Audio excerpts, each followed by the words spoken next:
You're listening to the Retail Stallion podcast, where we believe that looking good shouldn't come at the expense of others. Tune in for insightful conversations about ethical business concepts, the fashion industry, compelling interviews, and to discover how you can purchase with a purpose.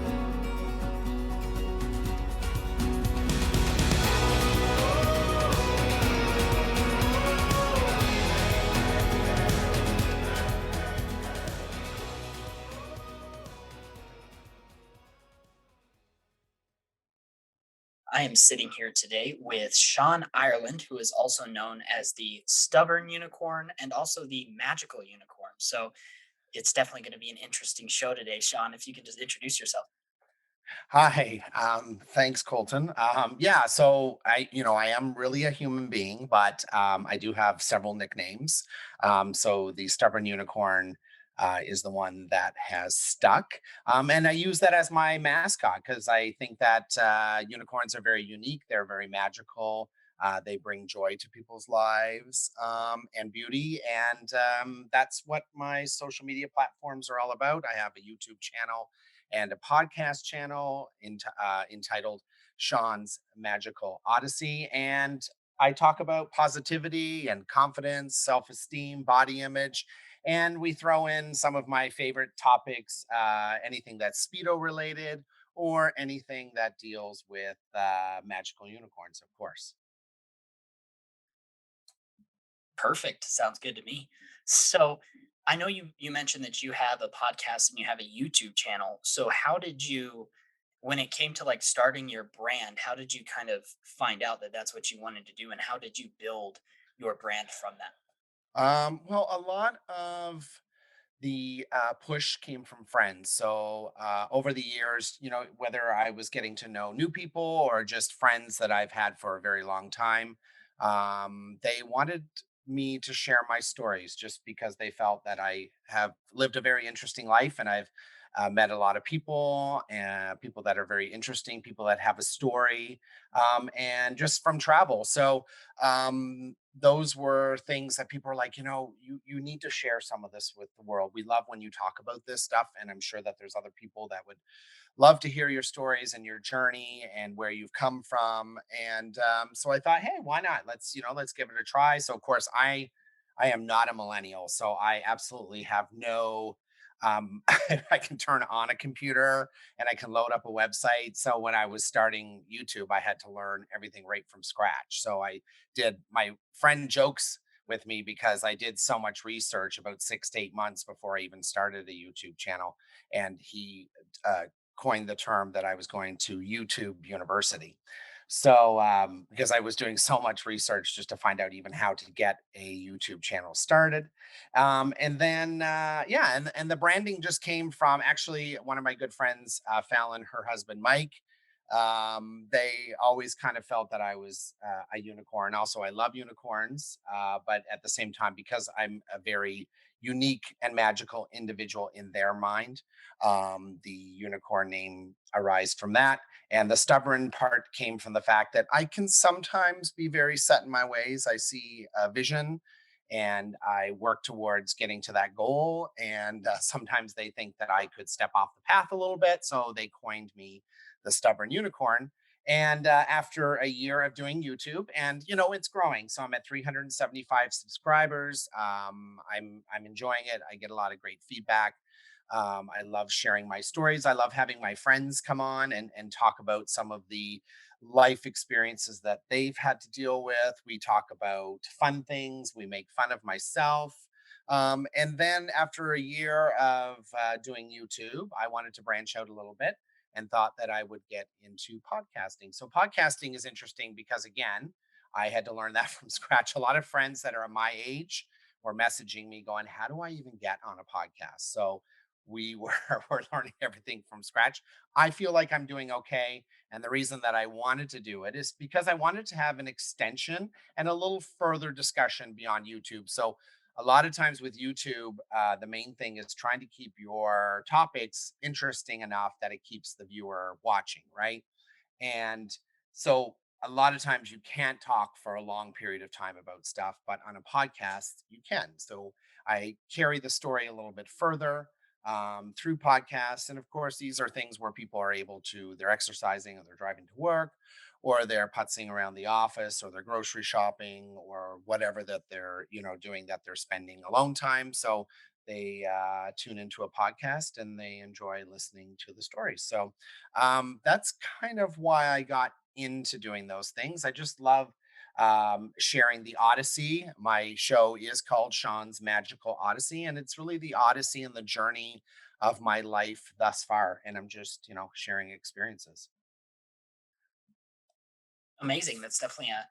It's definitely interesting from how you got started, and I agree with you in terms of podcasting and just building a brand from there. You definitely learn a lot. So I know that you said you talked about body image, and that was one of the reasons that you got into kind of branding yourself and starting to create this content because of the personal experiences you've had. So what was it about? Well, I guess I'll start with this. What is body image to you, and what do you see, especially in millennials and also Yeah. in Gen Z, Gen X, whatever we're called now? I don't know. I'm only 23, so I forget what generation I'm in every day. But you Yeah. know, with what we're seeing now with modern society, especially with younger people, teenagers to young adults, say 15 to 30, what are we seeing in terms of body image? Well, we're seeing certainly when I was growing up, there was no social media. So, I mean, there was nothing. There wasn't even an internet. So your body image were, a lot of stuff, your poor body image, a lot of times was developed by looking through magazines or seeing stuff on television.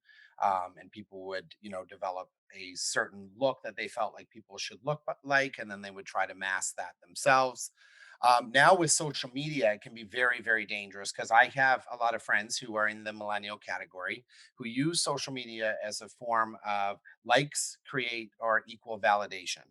And it's unfortunate because just because you posted a picture where you think you look really good, and they're not getting the likes that they want, and they assume that the validity of that photo is very poor, and that contributes a little bit further to their poor body image, right? And for me, it's body image is about loving the person that you are. So if you are a guy that can spend 8 hours in the gym working out and building the six pack or the ideal physique that men uh, try to achieve, then that's good. If you've got the time and you've got the resources and you've got the experience, then go for it. But I like to work out, but I'm never going to have kind of a body where I'm a big muscle builder or bodybuilder or anything like that. But I do it because I do it for physical health is the main thing. But it's people learning to love the person that they are, loving the skin that they're in. If you're unhappy with something, whether it is you want to lose a few pounds or you'd like to eat a little healthier, then those kind of things are okay.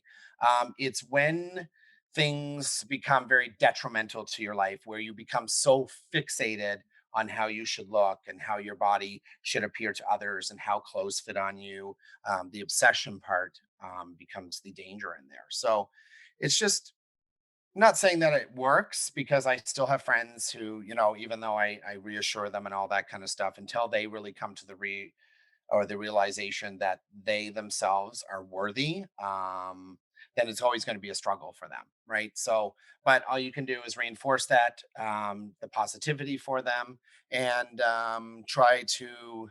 A lot of them is talking about don't worry about the validation on social media. That is certainly not where you need to be looking for validation. Not in a world of filters and photo effects and all those kind of things. So half the people you're even looking on there and comparing yourself to are not even what they look like in real life, right? So it's a slippery slope, and I just wish that people just loved who they are when they woke up in the day. It's important. That's very true. And that was really one of the main. Yeah, I don't personally really have that much experience with body image.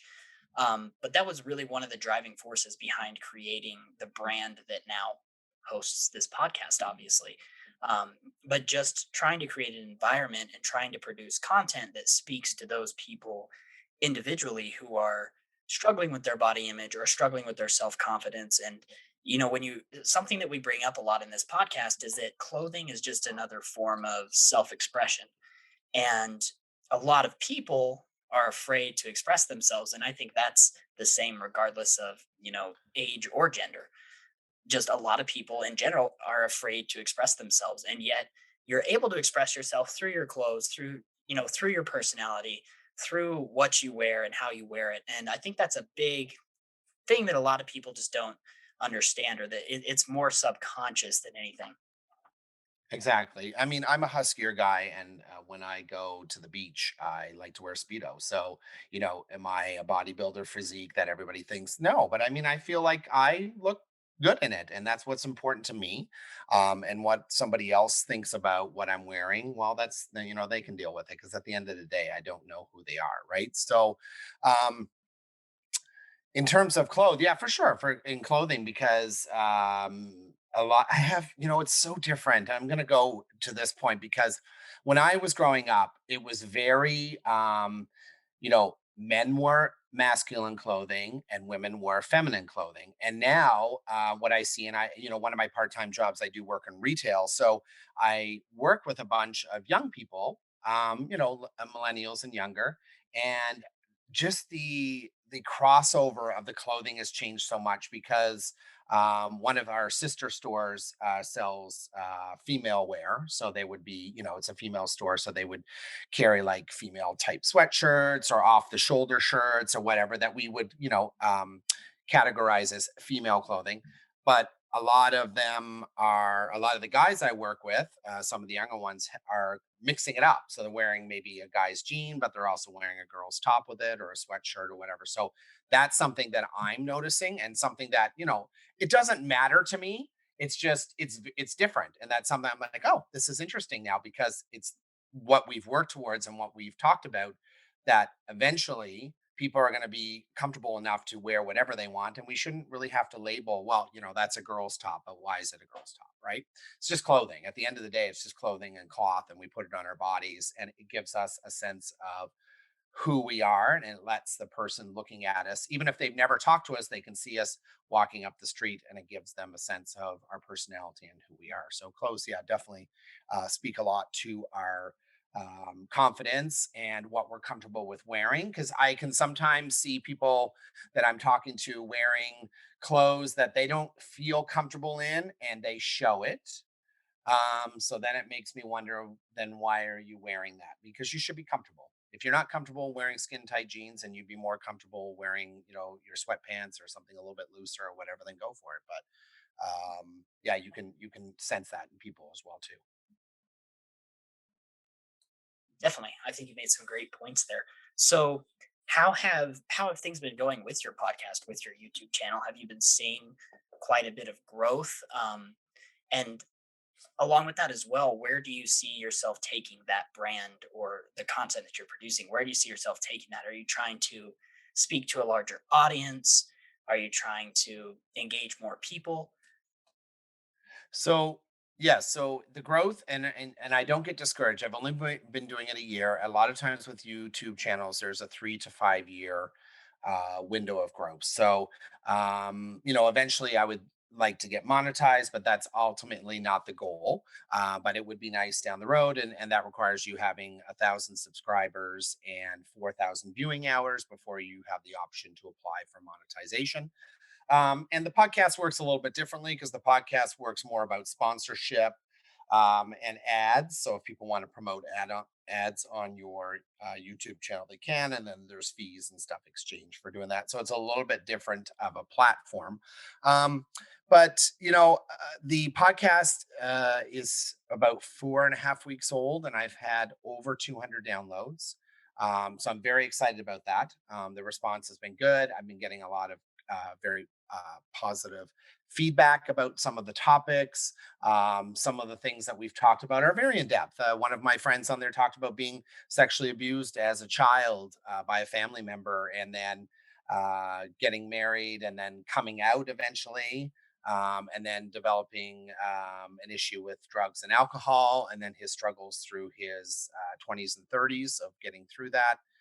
to where he is now. So that one's been a really, really popular episode. And people have been reaching out to me and just like, oh my God, what a story. And I'm so glad that this person shared it with us. And ultimately, I mean, what would I love to do with this? I would love to be an influencer full time. I would love to travel and I would love to meet new people and hear their experiences. I'm definitely an extroverted extrovert. So I love being out and about. I love meeting new people, hearing their stories, sharing my experiences. So ultimately, down the road, if I became an influencer, I'd love to travel and just share stories and talk to people, and those are the kind of things I enjoy. So hopefully, through this medium, those things will happen. But onwards and upwards. So I'm just working on building and growing and learning because you're always learning, and just getting better at things and getting a little sharper at things because YouTube obviously requires you to be recording a lot of things on camera. And then the podcast is all about recording things through audio. So both, different platforms, but enjoying doing both of them. Awesome. That's great to hear. And you're very right in terms of becoming an influencer. Um, a few years ago, no one even knew what an influencer was, right? Even though we Exactly. still had a lot of them, but kind of like you were saying earlier, with the onset of social media, you've really seen, social media and pop culture have really severely impacted our society and our culture without people even realizing it. Whether it be body image or whether it be self Mhm. confidence and expression, or that there's an entire new portion of our economy now, in terms of influencers, that's literally their job. Yep. That's what you do all day, every day, and that's what you get paid to do. And it's just that brand new industry has created millionaires. So it's really interesting to see how many opportunities are actually out there for people, especially younger people nowadays. But they may just not realize it, or even more so, might not have the confidence to pursue that. Yeah, and I think that's some of it. I think it's the confidence. So I always ask myself, is social media hasn't been a positive experience for everybody? Like, I just feel like, if I was to go back to when I was in school and we didn't have these things, and if I was to take up a story of people being bullied. So you could be bullied at school, but when you would go home, it was a safe space, right? Because you didn't have to be around that person anymore. You didn't have to be in that environment. And now with so many young people, I'm hearing stories of people being bullied on their social media, through text or through their Instagram or Facebook. It's terrible. So you can't even get away from it. Right. So, in a lot of ways, social media has a lot of benefits because it's a great way to keep in touch with people. Great way to find people that you've been wondering what's happened to them and you're trying to catch up. There's been a lot of those kind of positive things, but then the downside is the negativity that people are experiencing, whether they're developing poor body image or they're developing poor self-esteem, or they're spending a lot of their time trying to be like this person when they should be focusing on being who they are. And that's what makes them unique. And that's what's important to the world. Very, very true. You're the society we live in today is pretty interesting, and the culture that we live in. Obviously, culture is always evolving, and so is society.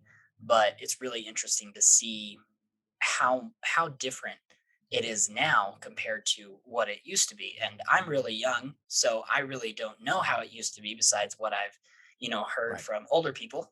Or You grew up with the cell phone in your hand. exactly. So that's all I've known. Whereas for a lot of people, that's the cell phone was a huge evolution of our society in general.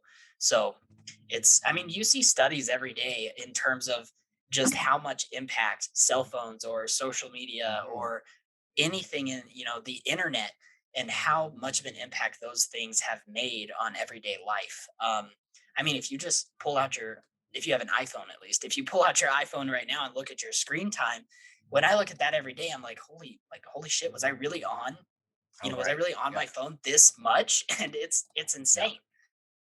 It is, and for someone like me too, who didn't grow up with a phone, I'm very attached to my phone. So I think more attached than like some of my younger friends because I'll text them and there'll be hours before I hear back from them. But like someone, and they've come to learn that they can text me and get, and if I don't respond within 10 minutes, they're wondering what's up. It's because I always have my phone with me. And I don't know if it's just because I didn't grow up with it. So it's really all brand new to me. And that's why I'm so attached to it, where someone like you grew up with it. So if it's put away for a little bit, it's not a big deal, right?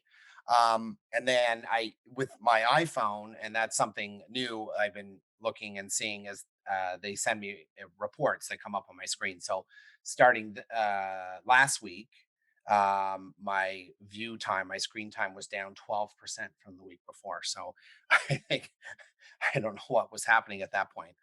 That I was down 12%. But yeah, and sometimes it's just it's putting down that phone for a little while. And there's nothing wrong with taking a little technology break for a few days and just refocus and recenter yourself, and then get back into it because it can be intense. The phone can be intense.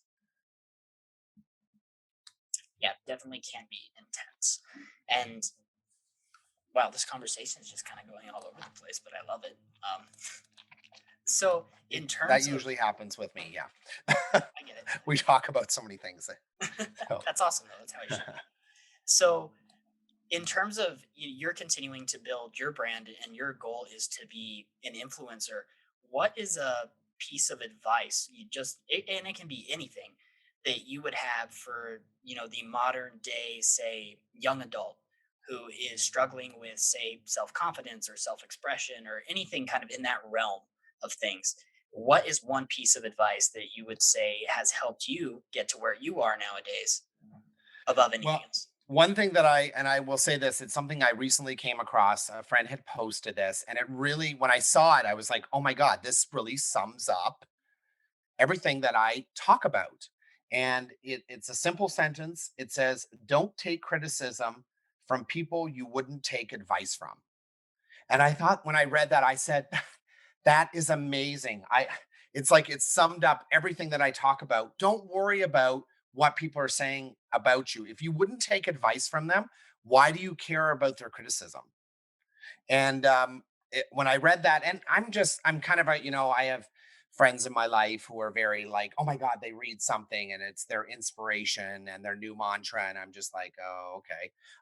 And so, because that doesn't really happen to me, things I don't know for what reason, things don't necessarily jump out and speak to me. But when I saw that post, I screenshot and I'm like, this is exactly what I talk about. So it's like, don't take criticism from people that you wouldn't take advice from, because what it's saying there is it doesn't matter what they think about you. It's the important people in your life, the people that give you advice, that's what's important. So don't worry about what the critics say. I couldn't agree more with that. That's even for me in terms of starting my businesses and producing this podcast and just living life in general, just not caring what other people say is a huge aspect to anyone and literally anyone in this world who's been successful. Yeah, and it's easier said than done. Like people say, "Oh yeah, yeah, yeah," it's hard, but of course it is. It's course, but that goes back to also having confidence and having self esteem. So if you feel really, really good about yourself, you end up creating this kind of shield all the way around you, and that the criticism just kind of bounces off. If you are someone who lacks a good sense of self, then those things are going to creep in through that shield. They're gonna find the cracks and they're gonna slip in there. So it's really, really, really important. If I had to tell anybody anything, is take some time and work on yourself.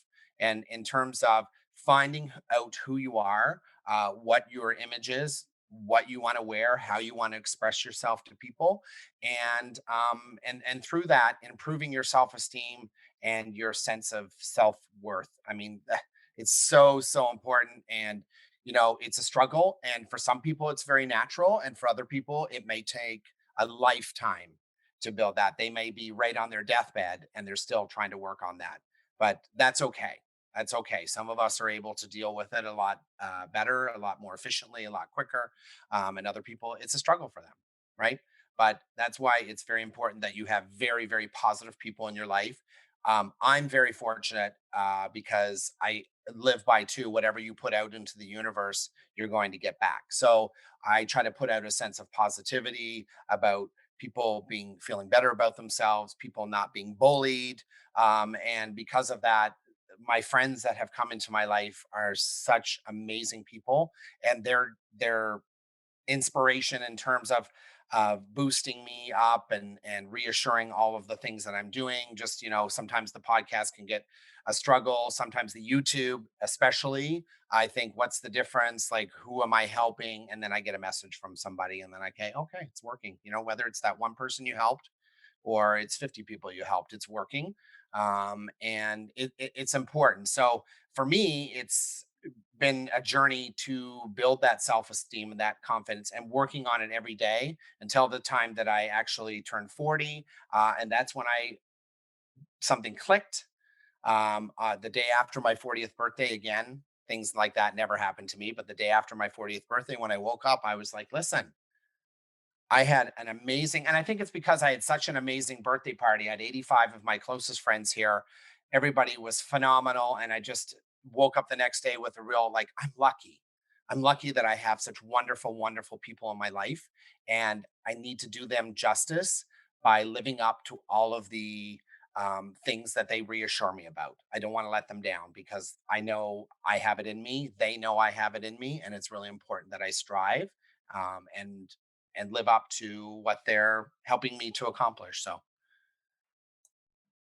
So, kind of switching gears here a bit, what are your thoughts on the current COVID-19 pandemic and how, from your point of view, from your specialty, um, and your own experiences in life, how can our listeners and how can people in general best cope with our current situation as a society, especially now that, kind of piggybacking off of our previous conversation, especially when we're looking at things such as self-confidence and social media and body image, whereas when you can't even go outside, all of those things are probably heightened quite a bit. well, yeah, of course. I mean, it's hard a lot of times to talk about the pandemic, just because no one right now on this earth, unless you remember 1918, when the Spanish flu was traveling around the world. But a lot of us, have already passed on since then. So for all of us, this is a new experience. It's new for our government. It's new for your friends, for your family. Everybody reacts to it differently. I've been very comfortable um, doing the bubble thing, keeping a close contact of friends. But again, we do that through communication. So the people that I've kept in my bubble are still the people that are in my bubble. Um, I've since been vaccinated with the first shot, so I feel a little bit better about that. But in the beginning, yeah, it was hard. One of the things that I had to struggle with was the fact that people didn't want to hang out with me anymore, and I would get upset because I'd be like, "Oh, we're such good friends," and I feel like, now they don't trust me, or maybe they think that I could have COVID or put them at risk. And then I would talk to a good friend of mine who's like, "You can't be upset with people when they're fearful."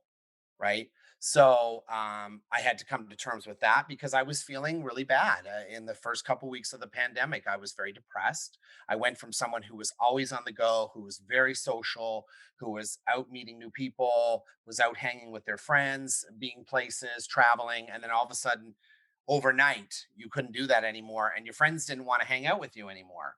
And I had to remember that I can't take it personal. It's not about me; it's about their fear. And everybody deals with that in a very different way.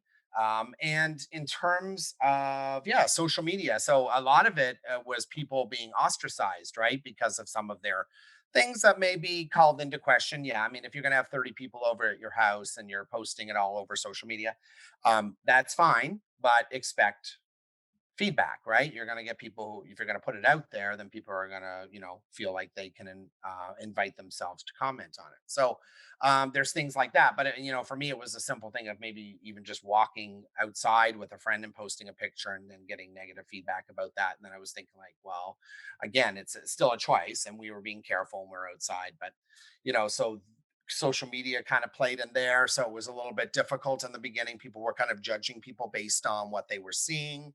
um, And so sticking with the whole brand and stuff is, just being smart.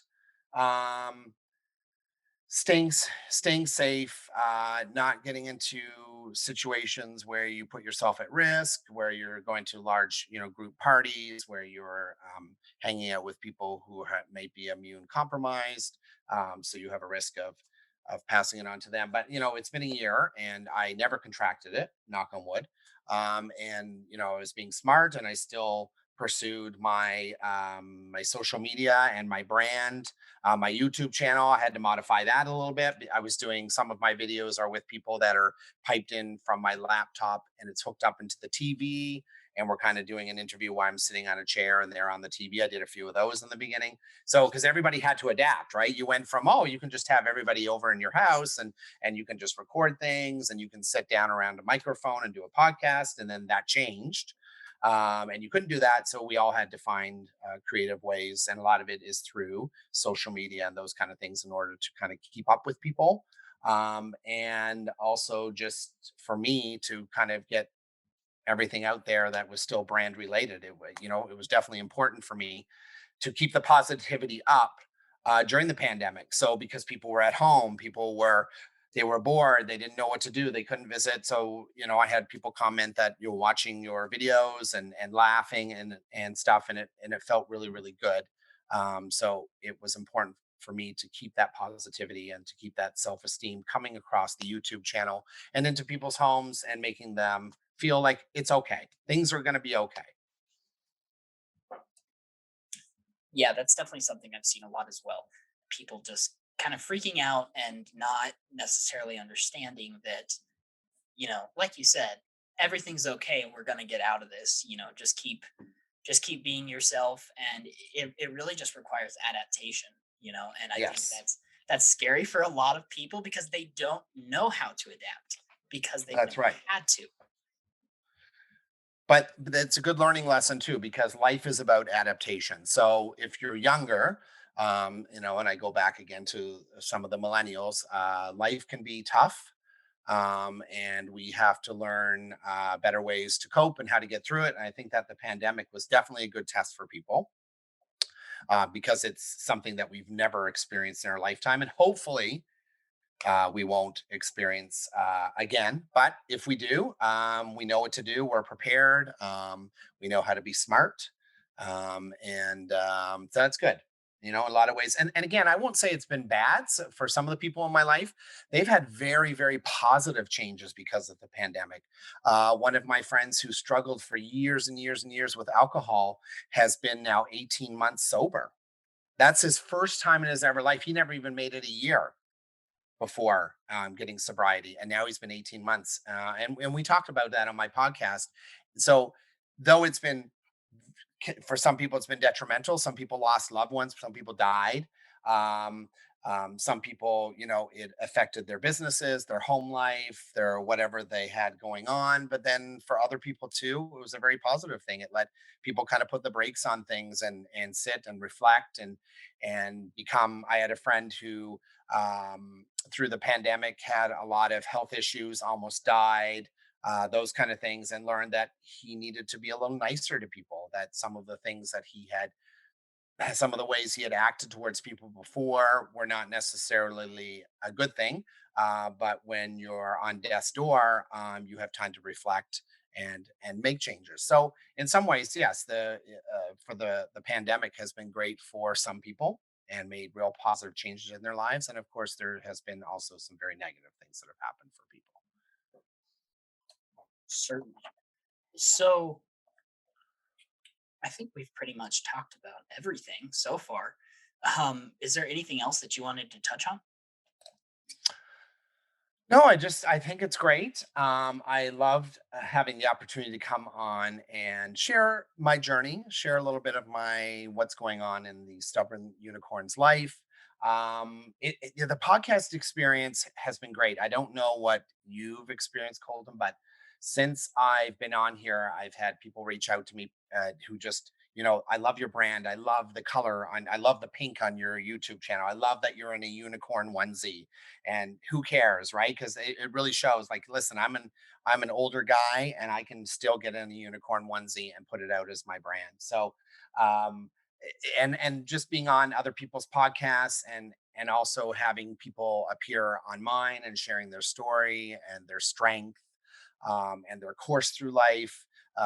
It's been a great experience. So I've loved this. I think this has been great, and I was so happy when you reached out to me and wanted me to share my story with you, because it's a different kind of story. It's a different kind of niche too, right? So your niches that are very popular on YouTube are like, beauty or food or gaming, right? And for me, it's a niche of positivity. It's like, hey, I'm here to help you feel a little bit better about yourself. I'm here to help you maybe get through something that you're not really sure how to get out of it. So that's what I'm here for. If there's no one else that you can talk to, I'm definitely here to listen and share my story. So I want to say thank you for letting me be a part of this, and ramble on. And yes, I do talk a lot, but I do take advantage of these social situations.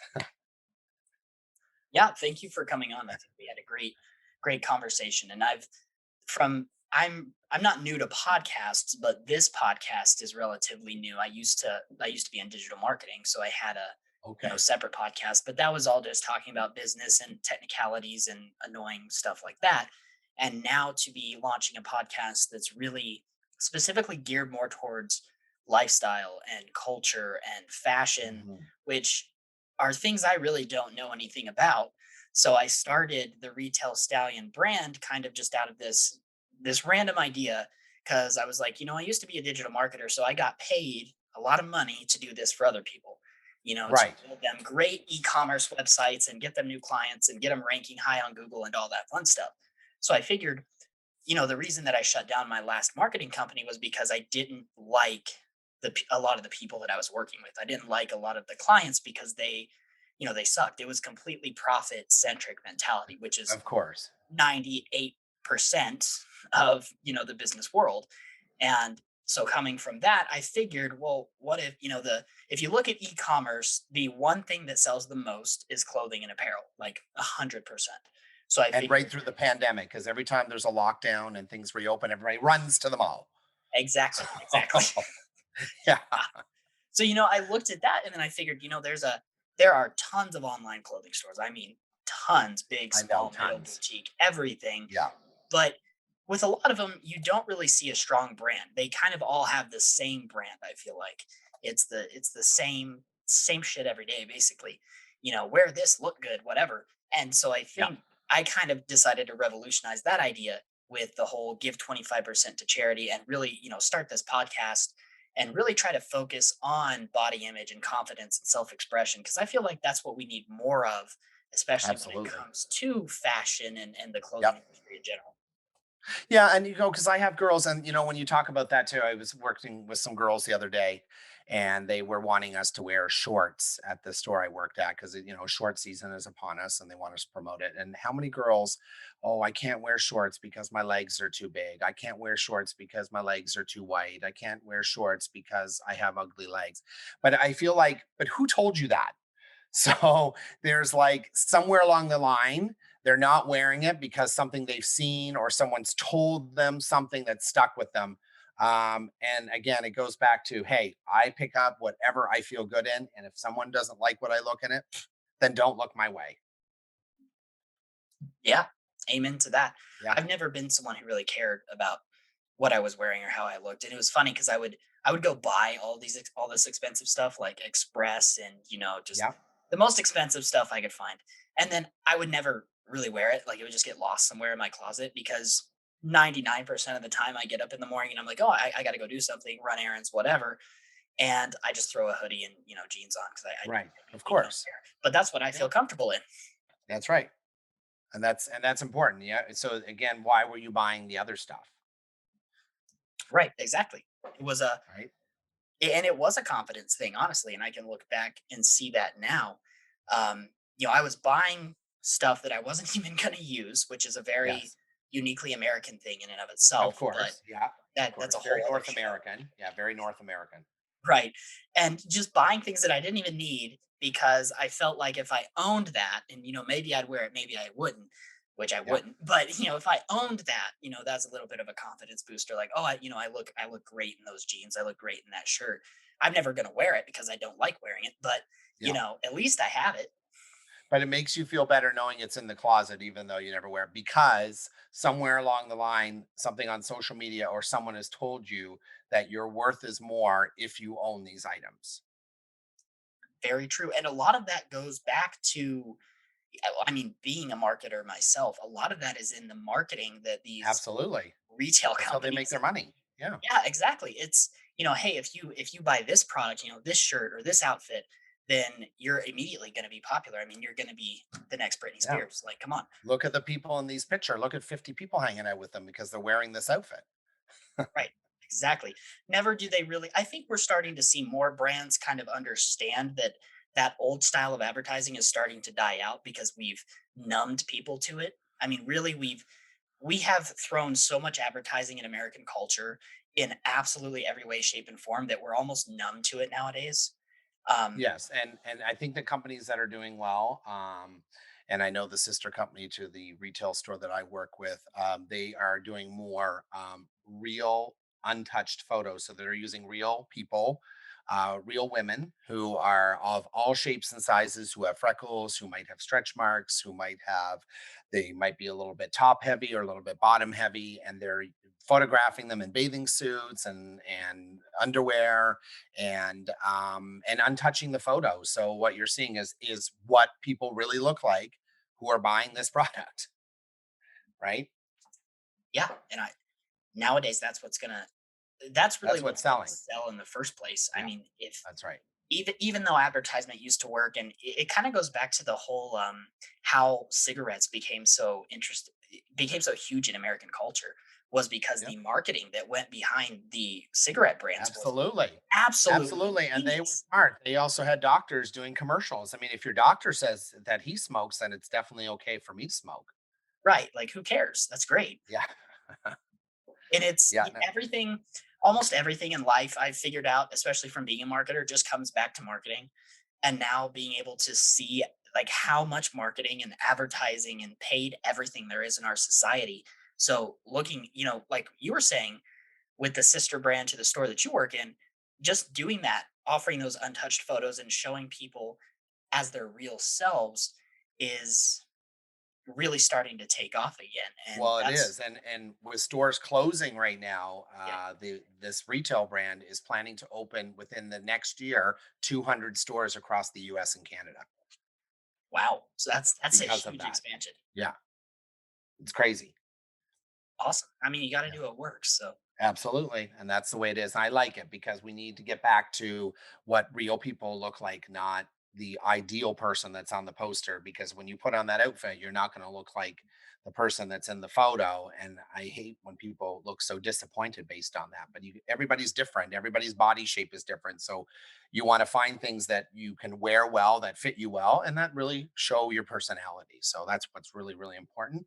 And by doing retail that I do part time, I also get to experience that with the customer as well too. So what they necessarily came into the store wearing is not necessarily what we send them out the door with. So yeah, definitely. And that's retail is an amazing industry. I worked in it for a little bit, yeah, but I didn't work from the floor perspective. I was actually in asset protection, so I did something right, completely right, different. But just yeah, seeing how retail is, you have so much opportunity to really impact people just through the retail environment.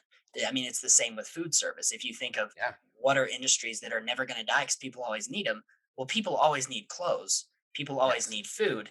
The only brands that don't succeed and end up going bankrupt or dying are the ones that just don't adapt. Yeah, they don't adapt, they don't keep up, or they have an old way of thinking, and those things aren't going to work. It's like one of the big brands that's kind of tumbling now and closing up stores is Victoria's Secret. Well, I mean, the average North American woman doesn't look like that. And she's not going to look like that when she puts on the bra and underwear. And because of that, people are moving more away from that style of marketing because, that woman in the poster is the supermodel. And Right. I don't look like that when I go into the change room and try this outfit on. And now I feel terrible about myself. And then I go home and I eat extra, or I don't exercise for the day, or I drink a little bit more alcohol or something because of that. And people are moving away from that. And people want to go to stores where they see, hey, that's a real person. That's what I look like. And I want to go in there, and that's where I want to spend my money, because they, as the consumer, the store is seeing that I matter, and what my body shape looks like is not going to be like the next person's body shape. And that's really when I'm out shopping. That's really where I want to spend my dollars. I want to spend my dollars on companies that promote body positivity. Amen to that. I couldn't agree more. And just like you were saying, with the way that Victoria's Secret presented itself and through its models and through its line and just how it did everything was specifically talking to, you have to be perfect to use our product, more or less. Yeah. So you Yes. you were basically telling all of these people, I mean, millions upon millions, if not billions of people, hey, you're too low class to use our product. You can't, Yeah. you don't look anything like that, so you should never come into one of our stores. And Yeah, then or it was the unrealistic strive of trying to, if I wear these things, I will look like that, but then how come I don't look like that? So it's a exactly, cycle. Yeah. how come I still look like myself? Well, That's because right. I should be you're looking like yourself. that poster. Yeah, exactly. So when I see brands like that kind of folding up, even like Abercrombie's taken a big hit as well too, because they build their clothes for the muscle guy. Well, especially after the pandemic, a lot of people have put on some weight. The gyms are closed. People are not as fit as they used to be, and that brand again is not adapting. Right.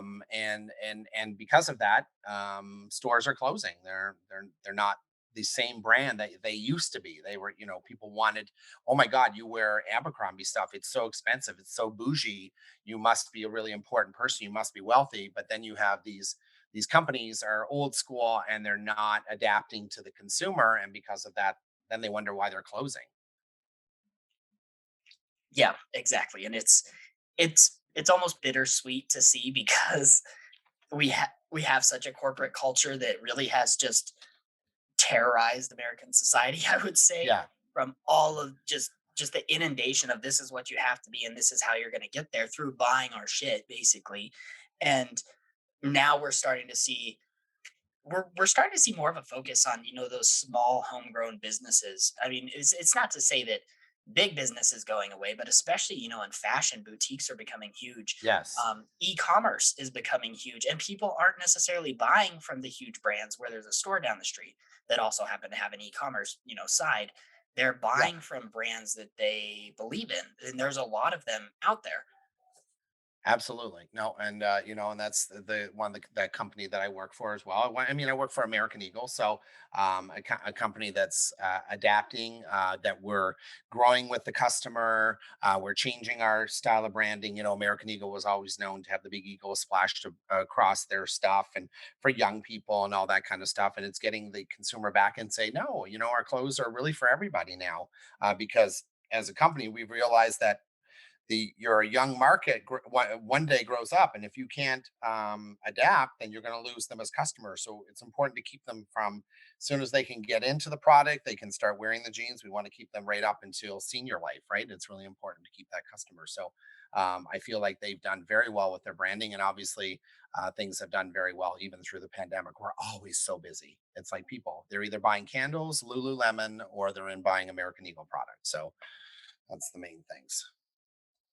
I didn't know that, but that's really good to know that American Eagle is still is actually taking advantage of the situation. And that sounds horrible. And I mean, this isn't even a business podcast, but this Yeah. applies to all parts of life. When you Yeah. adapt and you choose to adopt the mindset of taking advantage of a bad situation instead of just allowing it to beat you up more or less, then Right. you're going to see exponential growth Yeah. because I look at me personally, I look at horrible times. I'm having a horrible day. This is a horrible year, whatever. That's just an opportunity to make more strides than everybody else. Exactly. Yep. Exactly. So yeah. So it's more important, now more than ever, about keeping that sense of self worth, that positivity, keeping it forward, passing it on. with all the things. We're so close. Vaccines are starting to roll around now, Yeah. and we're so close to the finish line. I'm just, I don't want people to jump too far ahead. Just kind of cool your heels. It's coming. Hopefully, I'm hoping that in the summertime the border is going to reopen, maybe in July or August, so that I can visit friends in the U.S. because I haven't seen people in over a year. So all those kind of things, and all that contributes to us feeling better about ourselves too, right? Hoping that life is going to get back to some sense of normal. So Definitely. We're all ready for life to go back to normal. And I I right. I was just thinking about this earlier. I'm gonna walk into, we'll say American Eagle. I'm gonna walk into an American Eagle store and not have to wear a mask, and I'm gonna feel naked. Yeah, I know. But so the mask thing, and getting into that, that's something like I feel like in the beginning it was like people were just wearing surgical masks, right? But now it's become such a fashion thing. So everybody's selling them. They're marketing them so that they match your underwear or they match your clothing. And Right? They're all the selling stores whole are kind of jumping sets. on board.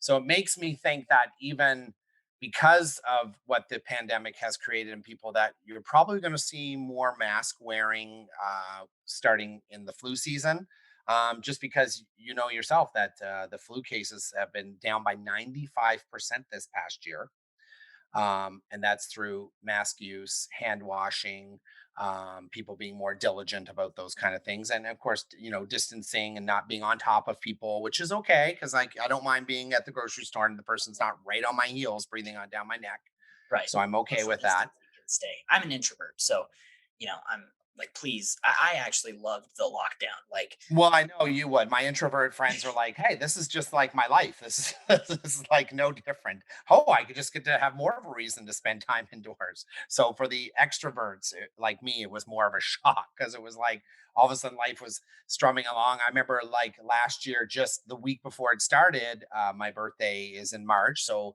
the weekend of March 7th, we went up to Toronto, and my friends had come over from Michigan, and we took the train up, and there was just the early like people were like, what is this coronavirus? And you would see people on the subway wearing masks and gloves, and you'd be like, what are these people doing? Right. And then, I'm enjoying the trip. We're going out to friends and restaurants.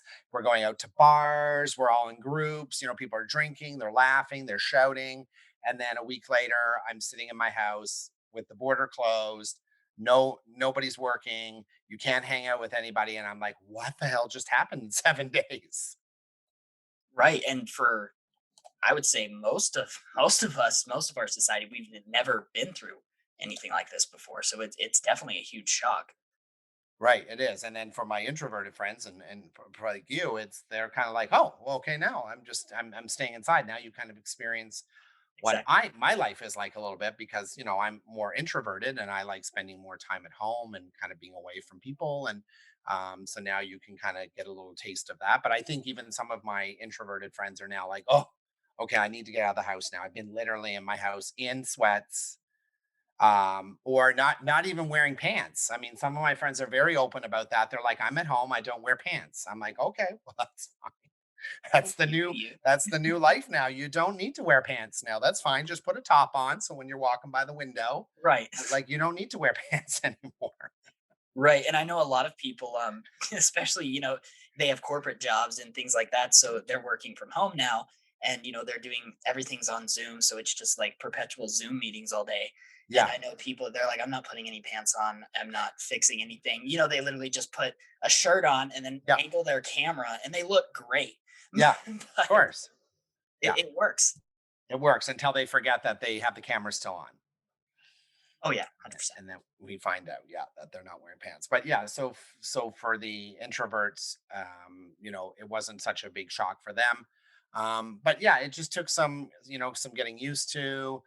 A lot of it was like not understanding what was happening, how the virus worked, how people were getting sick, and because of that, it was creating a lot of anxiety. And recently, marijuana had been, or THC had been legalized in Ontario, where I am in Canada, and so I think a lot of people were so excited about that because they were able to use that to help get through some of their anxiety and all the things. Because I know that these businesses have taken off now because of that, right? So Yeah, 100%. I mean, it's the best time to smoke a good indica and pass out on your couch because you're not doing That's anything right. else. So That's right. It doesn't matter. Your meetings are done. You can pass out on the couch and get up and slide in front of the computer screen for a meeting tomorrow. right. I think the pandemic, it's horrible. Just in America, we've had over 500,000 people Yes. die just from it. And it really is horrible. And it's had a huge traumatic effect on all of our countries and just the worldwide society at large. But at the same time, the positive sides of it, this sounds horrible, but the positive angle of it is that I feel like we've gained a lot more insight into Hmm. ourselves as people. Yeah, I And agree. kind of like we were talking about at the beginning of the show, people are becoming less and less afraid to express themselves. They're becoming more confident because, a lot of, and no offense towards extroverts such as you, Yeah. um, Yep. but for introverts, retreating into our own mind and knowing ourselves is just kind of that's what we do. But for a lot of more extroverted people, a lot of times it's just it's kind of a coping mechanism for a lot of them, just like being alone is a coping mechanism for us for whatever stresses or anxieties that you have going on. And I feel like for a lot of those people who usually would not, they really don't know how to be introspective. And I feel like now that they've almost been forced to, you're seeing more of a respect for mental health. You're seeing more of a Oh yeah. respect for understanding that people have anxiety, people suffer from depression. And we now have an entirely new medical mental health term is COVID fatigue or pandemic fatigue. Yeah, yeah, absolutely. Absolutely. And I've had to deal with that too. A lot of friends. I knew they had some anxiety, but I didn't know how bad it was. Until this the pandemic came on, and it really highlighted and brought a lot of that stuff to surface. I don't even know if some of them knew how much anxiety that they had themselves, until they started going through something like this. So a lot of my friends who were very active and being out, even with restrictions lessening and people getting vaccinated, they're still kind of inside their homes because now they've become accustomed to it, right? So it's weird to get dressed and go out and do something. I mean, I couldn't. It's weird when I put on jeans. Because I'm usually I'm at home, and even in my office job, I don't have to wear jeans. I work in a medical office, so we just wear kind of a comfortable slack. But I was no problem wearing jeans 2 or 3 or 4 times a week before the pandemic, and now it's like I'm looking around like, where's my jeans? Because I haven't worn them in so long. So yeah, because of the fact that we aren't going out to socialize, that we aren't able to go out to restaurants and go out to bars and go dancing and all those kind of things. And I said that to a friend the other day. I said, it would just be nice to go out and dance. I haven't danced in 15 months. So crazy. Danced Just forever. crazy. So I'll be excited to put on jeans and be able to go dancing again. And it really is things that small that are having a huge impact. Things that a lot of people probably took for granted. You know, the social events they attended, or the things Yes. they were a part of. And now that that's all, now they have to just look and they have to find their own entertainment from themselves, and not we're not very good at that. So with We're all not. this Yeah. extrinsic motivation in our society, now that that's been severely limited, it's like, oh God, what do I do now? That's right.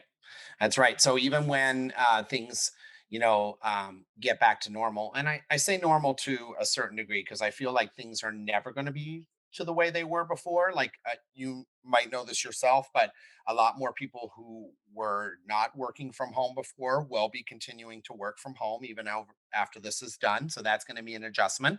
So for a lot of those people, they've lost a lot of those. I was just talking to someone today on social media who's like, for him being home for a year, it's been terrible, because he really misses that social contact with his coworkers.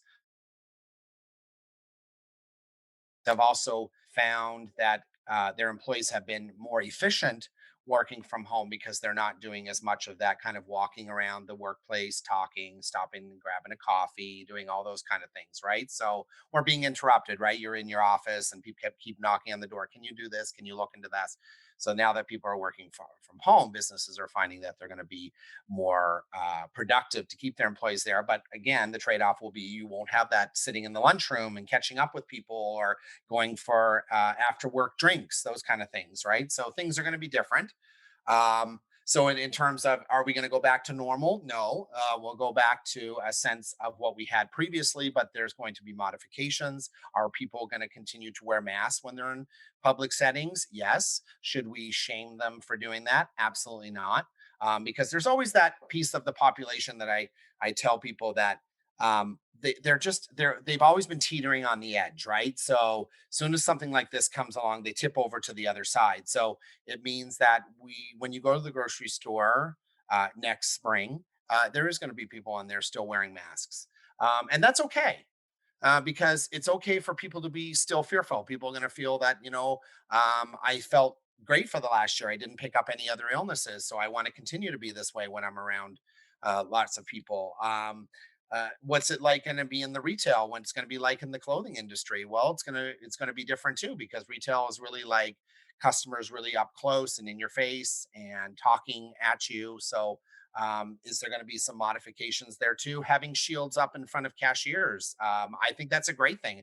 It for a couple reasons. First of all, when you go grocery shopping, and you're going through the line and the cashier is sick and coughing all over the place, and she didn't take the day off because she needed that 8 hours of pay. um, I like that the barriers are up. It protects me, it protects them. It also protects them just if someone had to lunge at them for because they were worked up or got upset about something. So I think that those things are gonna stay. You're gonna see some of those things that we're gonna have to get used to, and in 5 or 6 years they'll be part of normal life. So it won't be this controversial thing, right? When people go into a store and someone's wearing a mask and people are shouting at them or whatever. So there's going to be some changes, and that's going to be something else again that people are going to have to work on in terms of self-esteem and body image and confidence and not judging people. Let people, if they need to be fearful, then they need to be fearful, and that's okay. And that's okay. We can't shame people for that kind of stuff. Yeah, very true. So, how can our audience and our listeners get in touch with you, subscribe to you on YouTube, follow your podcast? All my things, yes, they can track me with. So I could give you the rundown. Okay, so you can follow me on my podcast, which is on all of the podcast platforms. So Apple Podcasts, Spotify, Pandora, iHeart, wherever you listen to your podcasts, you will find me. And you will find that under Sean's Magical Odyssey. And Sean is spelled Sean apostrophe S. That is the Irish Canadian way to spell it, not the American SHAWN that people would be looking for. So you can look for Sean's Magical Odyssey on podcasts. You can also look for Sean's Magical Odyssey on YouTube, because you can see my pretty face on there and you can listen to me on podcasts. You can also follow me on Instagram and Facebook at Sean's Magical Odyssey. And you can follow me on Twitter at Magical Sean. And I do have another little endeavor that's coming up. My friend Maddie, who lives in the UK, him and I have started a uh, Instagram page called Across the Pond with Maddie and Sean. So if they want to search Across the Pond, they will find us on Instagram. And we do live shows on there once a week where we debate topics. So we talk about the UK experience on what's kind of going on in the world or in entertainment or whatever people want to ask us to talk about. And I give the Canadian perspective. So that's a new thing that I've started as well. And it's just to have people being able to listen and check things out and learn a little bit better about themselves and help improve their confidence and positivity. And so all of these things are out there for people to find me. Perfect. And we'll be sure I'll get those links together and we'll put them in the episode description. So Sure, that'd be great. Thank people you. I don't have to do appreciate that it. many work. And then we'll get you some free backlinks from it too. So that Perfect. works. Awesome. Well, Absolutely. Yep. thank you for Whatever you coming on guys the can do. show today, Sean. I know this is a relatively new podcast, so it definitely means a lot to have, good reputable guests such as yourself Well, give thank you. us give us your insight and, engage in the discussion. I appreciate that. Thank you. I enjoy the feedback on that. So thank you. Just brightened my day. So now I can go back to doing the things that I was doing here at home and working on another podcast episode. So thank you, and thank you for letting me share my journey with you, Colton. Thank you for listening to the Retail Stallion podcast. To start purchasing with a purpose today, visit retailstallion.com, where 25% of all proceeds are donated to charity. And remember, your choices can make a difference and have the power to revolutionize business. See you next time.